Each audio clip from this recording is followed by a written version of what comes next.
విశేషంగా వచ్చినటువంటి పెద్దలకి, మీరందరూ రాజకీయంలో చాలా అనుభవజ్ఞులు, మీ గురించి చాలా విన్నాం. మేము కూడా ఇంతకుముందు ఇక్కడ తిరిగేటప్పుడు ప్రతి ఒక్కరిని ఇంటింటికి వెళ్ళి కలిసాం. మీరందరూ ఈరోజు తెలుగుదేశం పార్టీలోకి మొగ్గు చూపి ఇక్కడికి వచ్చినందుకు ప్రతి ఒక్కరికి పేరు పేరున ధన్యవాదాలు తెలియజేసుకుంటున్నాం.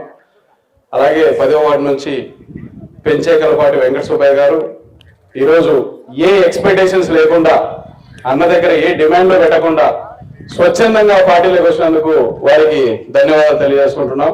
వారికి, వారి కుటుంబ సభ్యులకి, వారి అనుచర వర్గానికి, అలాగే స్టేజ్ మీద ఉన్నటువంటి పెద్దలు ప్రతి ఒక్కరికి పేరు పేరున ధన్యవాదాలు తెలియజేసుకుంటూ,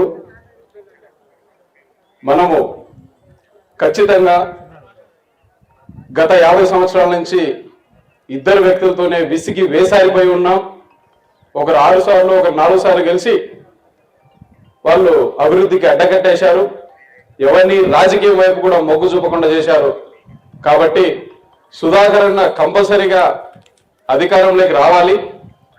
ఎందుకంటే ఆయన ఎటువంటి లాభాపేక్ష లేకుండా వేరే వాళ్ళైతే కినా రాజకీయంలో సంపాదించుకోవడానికి మోస్ట్లీ 99% సంపాదించుకోవడానికి మాత్రమే వస్తారు. కానీ సుధాకర్ అన్న మాత్రం సేవ చేయాలి, మైదుకూరుని మరో మైదుకూరు చేయాలనే ఉద్దేశంతో ఆయన రాజకీయంలోకి రావడం జరిగింది. దూరులో ఎక్కడ చూసినా సమస్యలే. గత 7 సంవత్సరాలుగా నేను దూరు వైపు జనసేన పార్టీ తరఫున ఇల్లు తిరిగాం, పంచాయతీ ఎన్నికల్లో పోటీ చేసాం, ఇంటింటికి తిరిగాం. ఎక్కడ చూసినా కూడా దూరు చుట్టుపక్కల డ్రైనేజీ, మురుగునీరు పారుగానే ఉంది. ఎవరైనా పల్లెల నుంచి దూరుకి వస్తే లేడీస్కి చాలా ఇబ్బంది. మన అక్కో చెల్లో ఎవరైనా ఇట్లా ఆ ఊరికి మారాలి అన్నా కూడా పబ్లిక్ టాయిలెట్స్ అనేది లేదు. అసలు చాలా ఇబ్బందిగా ఉంది. అది ప్రధాన సమస్య దూరులో. అలాగే రోడ్లన్నీ పాడైపోయినాయి. ఇలా ప్రొద్దుటూరుకి వెళ్ళే దారి కూడా చాలా ఇబ్బందికరంగా ఉంది. రోడ్ అంతా పాడైపోయింది. ఇలా 1 కాదు 2 కాదు, అసలు దూరు నిండా అన్ని సమస్యలే ఉన్నాయి.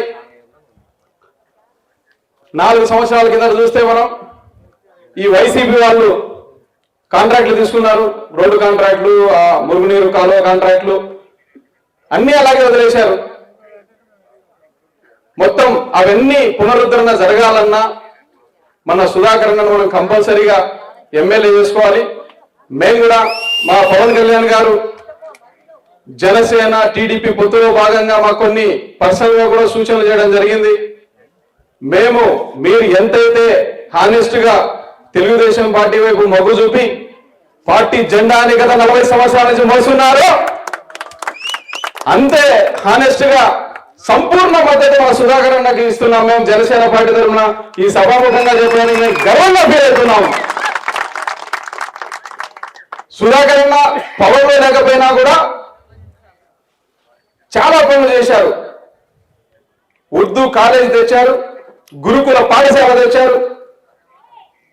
మైదుకూరికి అసలు ఏ అభివృద్ధి లేదు, కానీ అంతో ఎంతో ఓ 1% అభివృద్ధి ఉందనుకుంటే, లేదా ఒక 5% అభివృద్ధి ఉందనుకుంటే అది సుధాకర్ అన్న చదివే అనుకోవచ్చు. 950 కోట్ల రూపాయలు తీసుకొని వచ్చి మైదుకూరిని అభివృద్ధి చేశారు పవర్లో లేకపోయినప్పటికీ కూడా. అలాంటి సుధాకర్ మనం గెలిపిస్తే ఈసారి తప్పకుండా మైదుకూరిని మరో మైదుకూరు చేసి మన చేతిలో పెట్టాలని సగర్వంగా చెప్తున్నాను. అయితే ఇక్కడ ఉన్నటువంటి ప్రతి ఒక్క రైతు వరి వేసింటారు, పసుపు వేసింటారు, ఉల్లు వేసింటారు. సంవత్సరానికి 2 సార్లు పంటలు పండించే రైతులు మనం అంతా. నేను కూడా ఒక రైతు బిడ్డనే. ఈసారి మనం కరువు కోరలో చిక్కుకొని ఉన్నాం. ప్రభుత్వం విత్తనాలు ఇవ్వట్లేదు. ఎక్కడన్నా బోర్ల కింద పంటలు వేసుకున్నామంటే విత్తనాలు ఇవ్వట్లేదు, సాగునీరు ఇవ్వట్లేదు, సబ్సిడీలు ఇవ్వట్లేదు, రుణాలు ఇవ్వట్లేదు. ఇలాంటి వైసీపీ ప్రభుత్వాన్ని మళ్ళీ రప్పించాలా, తరివేయాల్సిందే అని ప్రతి ఒక్కరిని కోరుకుంటున్నాం. సుధాకర్ అన్న మాత్రమే చేయగలిగే పనులు చాలా ఉన్నాయి. ఆయన ఒకరే చేయగలరు ఇవన్నీ. మైదుకూరులో చూస్తే ఎటువంటి క్రీడా మైదానాలు కానీ, మైదుకూరికి నీటి వసతి చాలా ప్రాబ్లంగా ఉంది. ఇక్కడ మైదుకూరుతో పాటు మన దూరులో కూడా డ్రైనేజ్ వాటర్ వస్తూ ఉంది. రోడ్లు పాడైపోయినాయి. బస్ స్టాప్ ఉందా మనకు? బస్ స్టాప్ లేదు దూరంలో. అది సమస్య కాదా? చాలా పెద్ద సమస్య అది. కాబట్టి దూరు వాసులంతా చేయి కలిపి గెలుపు చేసేయకుండా మేము కూడా సుధాకర్ అన్నకి మద్దతుగా ఒక యుద్ధ వీరుడికి కత్తిలాగా మేమైతే ఆయనకు మద్దతు ఇస్తున్నాం. యుద్ధం చేయాలి, యుద్ధం చేయకపోతే యుద్ధంలో వీరుడికి కత్తైనా వాడని ప్రతి ఒక్కరిని మేము పేరున కోరుకుంటున్నాం. ఒక్క ఓటు కూడా పక్కకు వెళ్ళకూడదు. మనము ఈ టీడీపీ జనసేన పార్టీ పొద్దున ఇక్కడ కూడా మా జనసేన సైనికులు చాలా మంది ఉన్నారు. ప్రతి ఒక్క జనసేన సైనికుడిని అది మన పార్టీ కాదు, మనం దిగాల్సిన అవసరం లేదు అనకుండా ఖచ్చితంగా సంపూర్ణ మద్దతుతోటి మన సుధాకర్ అన్నను మనం ఎమ్మెల్యేగా గెలిపించాలి. మైదుకూరులో చాలా మన మైదుకూరు నియోజకవర్గాన్ని, మైదుకూరు అంటే మీరు మైదుకూరు టౌన్ మాత్రమే అనుకోకండి మిత్రులారా, మన మైదుకూరు నియోజకవర్గంలో చాలా చేయాల్సినవి ఉన్నాయి. అన్నగారికి చెప్పాను మొన్ననే, ఒక ఇంజనీరింగ్ కాలేజ్ కావాలి, ఒక పార్కు కావాలి, ఒకటో రెండో పార్కులు. ఎందుకంటే రోడ్ల మీద వెళ్తామంటే యాక్సిడెంట్లు అయిపోతున్నాయి. నా కుటుంబ సభ్యులు, నాకు ఆత్మ బంధువులు కొంతమంది యాక్సిడెంట్లు బారిన పడ్డారు, చాలా మంది చనిపోవడం కూడా జరిగింది. కాబట్టి పార్క్ అనేది చాలా ఇంపార్టెంట్. అలాగే పిల్లలు యువత ఎదిగేటప్పుడే వాళ్ళ యొక్క వ్యక్తిత్వ వికాసానికి ఒక ఇండోర్ స్టేడియం అనేది ఉండాలి. అది దానా ఫ్యాక్టరీ దగ్గర ఉంది, అది ఆయన ఖచ్చితంగా చేయగలరు. కొన్ని చోట్ల మాట ఇవ్వడం కూడా జరిగింది. అలాగా ఇంకా పంట కాలువలు, మన పంట కాలువలు అసలు లేవు. ఎప్పుడైనా తుఫాన్ వచ్చినా వరదలు వచ్చినా మన పంటలని మునిగిపోయి చివరి దశలో పంట చేతికి వచ్చే టైంలో మనము కోల్పోతున్నాం. కాబట్టి పంట కాలువలు కూడా తీస్తారు ఆయన. అలాగే కేసీ కెనాల్కు రాజోలు ఆనకట్ట యొక్క ఎత్తు పెంచి కేసీ కెనాల్కు నీటిని కూడా రప్పిస్తారు. ఇలా ప్రతి ఒక్క నేను చెప్పిన ప్రతి ఒక్క పని జరగాలి అంటే మన సుధాకర్ మనం ఎమ్మెల్యేగా గెలిపించి మనం మరో చరిత్ర సృష్టించాలి. ప్రతి ఒక్కరి పేరు పైన దూరు వాసన తెలియజేసుకుంటున్నాం. అలాగే ఈరోజు మేము ఆలస్యంగా చింతించాలి, ఎందుకంటే ఒక ర్యాలీలో పాల్గొన్నాం.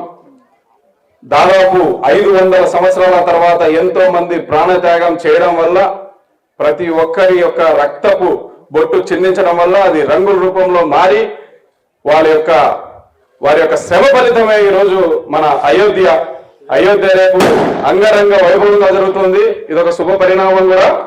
కాబట్టి ప్రతి ఒక్కరి ఇంటికి కూడా అక్షింతలు అలాగే అందరికీ వచ్చాయి. అందరూ దీపారాధన చేసి ఆ యొక్క అయోధ్య రామయ్యని మన ఇంటికి ఇన్వైట్ చేయాల్సిందిగా ప్రతి ఒక్కరిని పేరున కోరుకుంటూ తెలియజేసుకుంటున్నాం. జై జనసేన, జై తెలుగుదేశం, జై సుధాకర్ అన్న.